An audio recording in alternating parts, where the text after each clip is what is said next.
guys just came out with an album, and I remember when you guys were recording in Woodstock. How was that process? We're still very new to like recording, so we all kind of got in the same room and kind of got a lot of scratch takes together. It was very like 4-track. Like we were all like I hate being in an isolated vocal booth, so they set up like a little phone booth where I was able to jam with them in their same room. That's awesome. So kind of a lot of the takes were first couple takes or whatever. You went to the studio. How long had you already had the songs written? Like dedicated 3 months prior to recording, hash out songs and stuff, and we wrote a few songs, but a lot of these songs have, a fair amount of them have been around for a while, probably up to 2 years. Like the Itch I probably made like 2 years ago, and then we would find different parts and we all like arranged it together. But that was one of the first ones we played like in your basement a long time ago, and then it like kind of came back and took like a little path.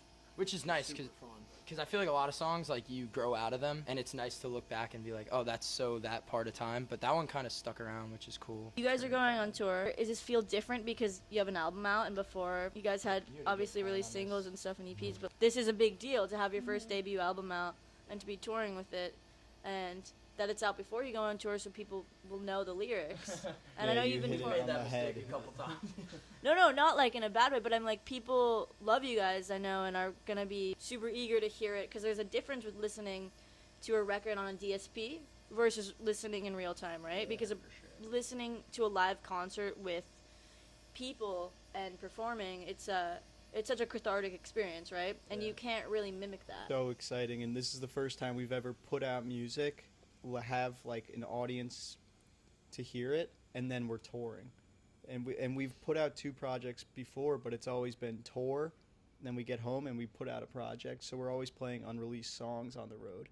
And this is the first time we have released songs and we have our tour. So I have a feeling it's going to be like just so much fun and just a different experience than we've had. And we have so much fun at our live shows, but this is going to be like, I think, just like a whole new thing for us. Yeah, like you said, our like live shows are so fun, but I feel like some people don't know like, certain songs, and like the fact that we're gonna play an hour and a half set of all songs that people know, it's gonna be just a freaking game changer. It's like going to your favorite band's concert and like looking to your left and right and being like, whoa, this is probably their favorite band too. And like, I thought it was only my thing. And now you're in a room full of a bunch of people who are all into the same thing as you. It's such a cool vibe. So Absolutely. That should be sweet.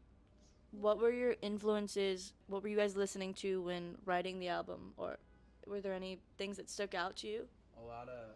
I would say a lot of Velvet Underground. Oh, nice. For me personally, and then like a lot of early 2000s like Strokes, Kings of Leon. We always love Kings of Leon and all that. Yeah, they're great. And then our producer Angelo has a crazy good style, and he like brought a lot of like 60s, 70s like influences that we love. Like he's a big Rolling Stones guy, so he put his touch on the project too, which in a cool way. I don't know, what do you think? I feel like a through line is Kings of Leon, because Austin kind of put us all onto them, and they've been just like on repeat for me, but also like a lot of older stuff was thrown in there. Like I remember in my room in Nantucket with headphones on, listening to like Violent Femmes a lot, and a lot of actually like Sticky Fingers, which so good. and Mako Road. I forgot. Enough. I was a lot on of a old huge stuff. Radiohead kick too. Oh, yeah. But Best. I feel like, and like lyrically, I think a lot of the songs are kind of like, there's some abstract songwriting in there, which I think is kind of cool. I think it's cool because like we don't usually do stuff like that, but there's a few songs that are out there, which I think is cool. One thing I wanted to mention, your storytelling when you guys, play and sing the songs is unlike a lot of bands I've heard before. I'm listening to you tell a story of something that has happened in your life, and it's not just the same 5 words repeated over and over again. For example, I don't think it was Rocket Ship, but you guys were singing a song today. Rocket I think Chair, probably. Was it Rocket Chair? That's one of them, yeah, that we played. But you like did the whistling thing. Oh, that's Thrift Store. Thrift Store, yeah. So that one was crazy because you wouldn't expect it to like go there at all, and I love when songs kind of take you to a different place where you have no idea where you're going to be ending up, and it kept going, but it worked, and then you kind of slowed down with the drums, and then the bass line kind of kicked in and everyone came in. It's like knowing your place and knowing when to lean in and lean back out is the best, because it knows, like, you know your craft, you know what you're doing, and you know how to literally, you guys at the end of the day are phenomenal musicians. Like, you could be in a jam band, you could be in like pretty much any kind of band, and that's how you know like you're really with it, because I mean, you guys were so tight. It was awesome. That's Thank cool. you. Thank Yeah. you so much. so much. But yeah, I remember when we did thrift store like for the first time in Nantucket, and I thought it was the sickest fucking song ever. I had a bunch of cowbell, and it didn't really change that much, I think, from when we started it. Did it? No, it evolved. Did it have a It different? evolved a Wait, lot, did it have yeah. a different chorus? Yeah, It did? That Oh, chorus was in shoot. there, and then like you had the chordy thing going on, and I was getting like Beach Boys from it. But Yeah, that- like Pet Sounds. Did it? That's But then crazy. it kind Yeah, of took like a turn, kind of. Yeah, honestly, it's that kinda song, crazy. like, I was just trying to like break my. I was kind of, I guess, going through like some sort of block or whatever, and I was just like, all right, I need to write a song that's just completely out there and weird. And I was listening to the song "Handsprings" by White Stripes, and Okay, it just like opened my eyes. I was like, you could say whatever the fuck you want. So I was like, need to make a weird song. And we always see, like, we go to a lot of live shows, and when bands kind of break that fourth wall, you know, or third wall, whatever you want to. I don't it's even fourth know. wall. What is it? But it's like breaking the norm. Like, It's a Yeah. third, Third the wall, song yeah. isn't very A-B. And it kind of allowed us to like the other songs like take down different routes because we did the goofy thing, and it's like I don't know, it was like weirdly big for us. It was just like a stupid little interlude, but it was It was just such fun. a fun jam. Yeah. It's like 'Cause, the like- whistle happened, and you just did like the western thing in the room, and it stuck around. We and I were feel like, can we do that? Yeah, it was Can like we Yeah. do that? moving Is out that of the too box jokey? here. Just like breaking that, yeah. And then playing fixation. that live, I think, is so fun. Yeah, And 'cause you people tell are always like, everyone- "What is going on?" Like they just have no idea. Because you We're think like, you're like goofing around or something. yeah, we just like kind of just stop playing. He does a whistle, and then we all get back into it. I think it's. I thank you for saying we're tight, because I think we're so tight. You on guys that are so song. I tight. I like playing And that the song whistle, a like, lot. It's a lot of People energy. start clapping at the live show, and then the whistle usually like doesn't hit, so it's like a kind of a fun moment for us because Sometimes, people are yeah. like, "What the fuck?" They're is like, going "What on?" is It's like a going weird on? part that people are like just trying to, I don't know, get Yeah, like understand, you know.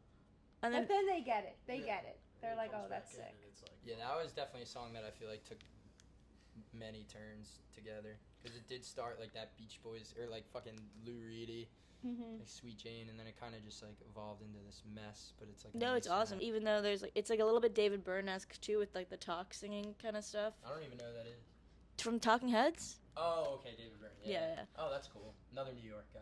Yeah, all New York guys. And then props to you for like being a drummer and singing. Like that's insane. thanks. Like, cause you never like lose your groove, and I've noticed that, and I'm Yeah. super impressed by it.